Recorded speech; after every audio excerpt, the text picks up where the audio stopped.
नमस्कार, मैं हूं मृत्युंजय कुमार और आप देख रहे हैं सुदर्शन न्यूज बिहार। आज हम बात कर रहे हैं उस नेता की जिसकी राजनीति विरासत में तो मिली है, लेकिन जिसने अपनी पहचान खुद के विचारों और संघर्षों से बनाई है।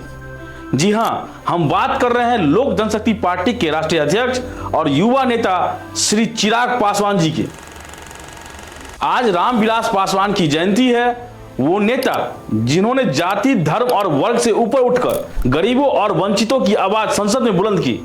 वो नेता जिसके शब्दों में आत्मविश्वास था और जिनके फैसलों में देशहित की भावना। और आज जब हम उन्हें याद कर रहे हैं तब एक सवाल लोगों के मन में बार बार उठ रहा है, क्या बिहार अब चिराग पासवान जैसे युवा और ईमानदार नेता के लिए तैयार है? चिराग पासवान केवल एक नेता नहीं, एक सोच है। एक सोच जो बिहार को पिछड़ेपन से बाहर निकालना चाहती है। एक सोच जो रोजगार, शिक्षा, स्वास्थ्य, तकनीकी आधारित भविष्य की बात करती है। उन्होंने कई बार कहा है, मैं राजनीति सेवा के लिए करता, सत्ता के लिए नहीं करता हूं। जब बिहार बाढ़, बेरोजगारी और पलायन से जूझ रहा था, तब चिराग पासवान हर जिले में जाकर लोगों की समस्या सुन रहे थे।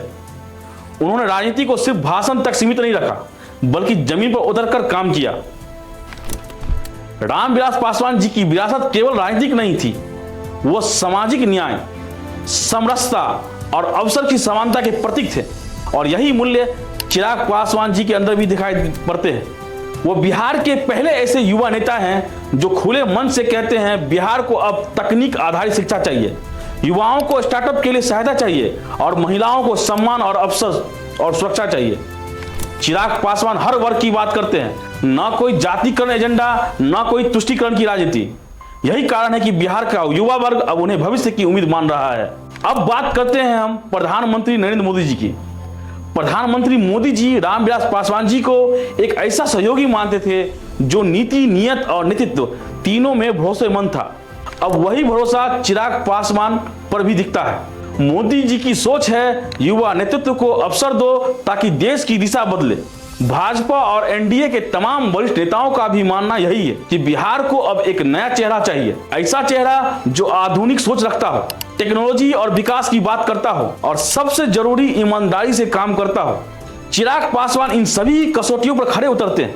ऐसे में जनता का मूड भी अब बदलते जा रहा है। गांव से लेकर शहर तक, किसान से लेकर छात्र तक अब लोग कह रहे हैं, हमें भाषण नहीं समाधान चाहिए, हमें राजनीति नहीं परिवर्तन चाहिए। बिहार के लोग एक ऐसे नेता के तलाश में हैं जो नई पीढ़ी को सही दिशा दे सके। चिराग पासवान जी उसी उम्मीद का नाम है। उनके हाथों में उनके पिता की विरासत भी है और उनके कंधों पर नई पीढ़ी की अपेक्षाएं भी है। ये सही समय है जब बिहार को एक ऐसा नेतृत्व मिले जो नया है, निखरा हुआ है और निष्ठावान भी है।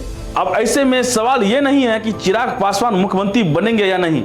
सवाल यह है, क्या बिहार अब तैयार है अपने भविष्य को एक नया मोड़ देने के लिए? क्या बिहार अब जाति पाति से उठकर विकास की राजनीति करेगा? क्या बिहार अब युवा नेतृत्व को अवसर देगा? अगर इन तीनों सवालों का जवाब हाँ है तो फिर कहने में कोई संकोच नहीं है, अब की बहार बिहार में विकास की बहार, चिराग सरकार। ऐसे ही खबरों से जुड़े रहें सुदर्शन न्यूज बिहार के साथ। मैं हूं मृत्युंजय कुमार।